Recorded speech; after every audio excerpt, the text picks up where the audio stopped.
Assalamualaikum warahmatullahi wabarakatuh. Perkenalkan, saya Safira Arta Zahra dengan NPM 210710161. Saya berasal dari program studi Ilmu Hukum UPN Veteran Jawa Timur.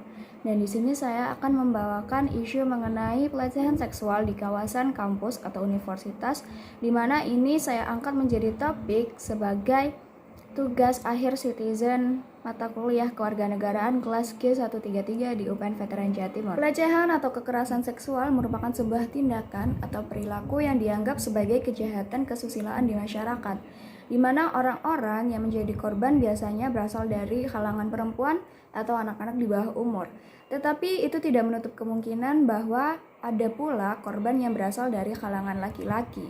Namun pada faktanya kebanyakan korban dari pelecehan dan kekerasan seksual berasal dari kaum wanita, di mana perempuan masih ditempatkan atau diposisikan dalam posisi yang subordinatif dan marginalisasi yang dianggap harus dikuasai, dieksploitasi, dan juga dibudak oleh laki-laki. Padahal di dalam Deklarasi Universal Hak Asasi Manusia atau DUHAM pada tahun 1948, di situ dikatakan bahwa semua orang dilahirkan bebas dengan martabat yang setara.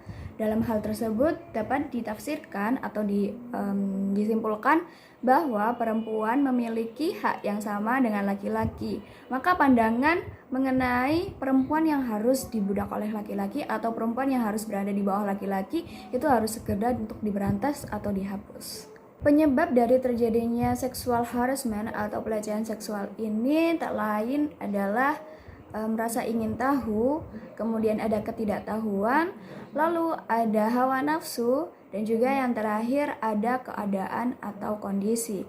Selain itu, peraturan perundang-undangan di setiap negara serta penerapannya yang harus tegas merupakan salah satu penyebab dari maraknya terjadi pelecehan seksual di masyarakat. Adapun bentuk-bentuk dari sexual harassment atau pelecehan seksual ini yaitu catcalling. Kemudian ada pencabulan, pemerkosaan, lalu juga ada perzinahan dan lain sebagainya. Catcalling merupakan salah satu hantu yang ditakuti oleh banyak wanita ketika ia berada di tempat publik. Biasanya catcalling juga dianggap sebagai sesuatu yang kecil yang dianggap tidak dapat memberikan dampak yang besar untuk beberapa orang. Namun pada faktanya kebanyakan catcalling akan berakhir pada pemerkosaan ketika kita sebagai korban atau korban tidak merespon si catcaller atau si pelaku catcalling tersebut. Biasanya ketika kita mengangkat kasus mengenai pelecehan atau kekerasan seksual ke media sosial, di situ akan sangat ramai sekali netizen memberikan tanggapannya mengenai kasus tersebut. Dan tidak sedikit dari mereka yang bahkan malah menyalahkan mengenai pakaian yang korban kenakan. Oh, itu pakaiannya terbuka. Oh, itu pakaiannya mengundang nafsu.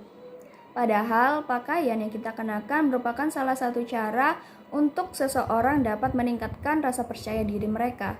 Dan juga salah satu cara untuk seseorang mengekspresikan diri mereka sendiri di depan orang banyak. Lantas bagaimana dengan kasus yang terjadi pada pelecehan atau kekerasan seksual pada anak di bawah umur? Apakah kita masih bisa menyalahkan pakaian yang mereka kenakan? Lantas kenapa kita tidak membicarakan mengenai hawa nafsu yang tidak dikontrol oleh si pelaku? Kenapa kita harus membahas pakaian yang bahkan mungkin itu tidak ada sangkut pautnya? Salah satu upaya atau pencegahan mengenai pelecehan seksual agar tidak terjadi terhadap diri kita yaitu yang pertama, kita harus selalu waspada. Dimanapun dengan siapapun kita harus terus waspada. Karena tidak menutup kemungkinan pelecehan seksual dapat dilakukan oleh orang-orang yang berada di dekat kita. Kemudian kita harus selalu perhatikan sekitar. Kita harus selalu memperhatikan sekitar kita, dan apabila merasa ada sesuatu yang janggal, kita harus segera pergi. Itu akan lebih baik untuk menghindari terjadinya hal-hal yang tidak kita inginkan. Kemudian yang ketiga, kita bisa melakukan sosialisasi agar tiap-tiap individu bisa lebih menjaga diri mereka sendiri serta agar para pelaku dapat mengontrol hawa nafsu yang mereka punya. Kemudian yang terakhir dari saya yaitu caranya mengenai penerapan dari pihak berwajib dalam menangani kasus pelecehan atau kekerasan seksual yang sudah terjadi. Seharusnya dapat dilakukan dengan tegas sehingga dapat memberikan efek jera kepada pelaku dan juga masyarakat, sehingga hal tersebut dapat menjadi salah satu pencegahan dari terjadinya pelecehan atau kekerasan seksual di masyarakat. Lalu bagaimana pelecehan seksual menurut hukum di Indonesia? Di dalam Undang-Undang Nomor 39 Tahun 1999 pada pasal 45 mengenai hak asasi manusia, di situ disebutkan bahwa hak asasi perempuan merupakan hak asasi manusia. Itu yang berarti kita sebagai perempuan memiliki hak yang sama, hak yang harus dihormati, hak yang harus dipertahankan, hak yang harus dilindungi, dan hak yang tidak bisa dirampas oleh siapapun. Indonesia juga memiliki undang-undang yang mengatur mengenai pornografi, yaitu dalam Undang-Undang Nomor 44 Tahun 2008 mengenai pornografi. Sedangkan di dalam KUHP atau Kitab Undang-Undang Hukum Pidana tidak disebutkan tentang tindak pidana pelecehan seksual, tetapi di situ disebutkan mengenai tindak pidana kesusilaan, yang dimana termasuk tindak pidana pemerkosaan dan juga tindak pidana pencabulan.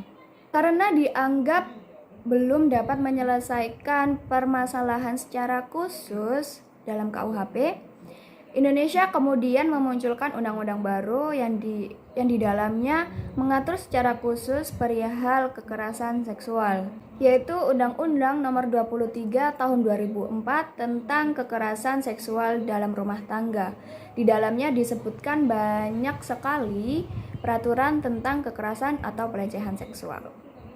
Dalam pasal 1 ayat 8 UU nomor 21 tahun 2007 tentang pemberantasan tindak pidana perdagangan orang juga mengatur mengenai eksploitasi seksual. Undang-undang di Indonesia mengenai pelecehan seksual sudah diatur dengan sangat baik. Nah, undang-undang tersebut harus juga disampingi dengan penerapan yang sama tegasnya, sehingga pelaku akan mendapatkan efek jera dan juga hal tersebut akan mencegah terjadinya pelecehan atau kekerasan seksual di masa yang akan mendatang. Salah satu contoh pelecehan seksual yang terjadi di lingkungan kampus atau lingkungan universitas, yaitu yang terjadi pada tahun lalu, tepatnya pada bulan November di Universitas Riau, di mana seorang mahasiswi yang hendak melakukan bimbingan mendapatkan perlakuan yang tidak mengenakan atau tidak senonoh dari sang dosen pembimbing.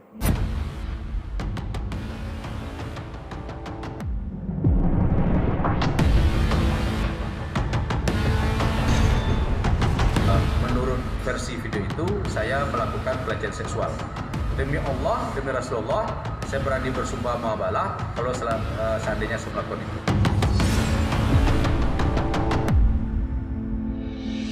Tentu saja kejadian atau peristiwa itu meninggalkan rasa tidak nyaman, rasa trauma dan ketakutan yang sangat besar kepada sang korban.